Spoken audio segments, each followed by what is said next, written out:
a few days ago.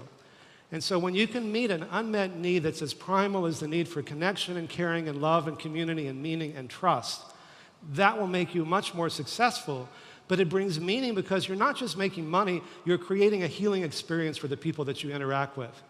And if you look at all of the spiritual traditions, they all have, lots of different things that people fight over. But when you get to the essence of it, what Aldous Huxley called the perennial philosophy, it's all about altruism and forgiveness and compassion and love. What do those things all have in common that bring us together?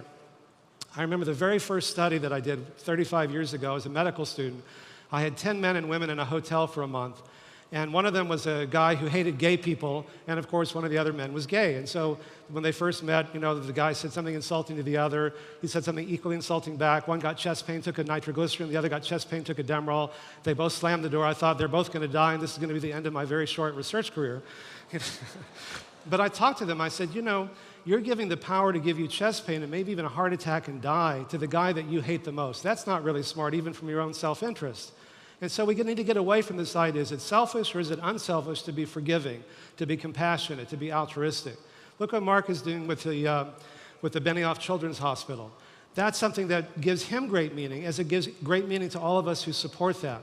Because so I talked to them and I said, I want you to be more compassionate with each other. Not that it condones or excuses what this guy is doing, but it frees you from the suffering and the pain of having that hatred. Because hatred, as it turns out, is the most toxic emotion, not just to the other people, but to you. And so when you bring people together with Salesforce.com,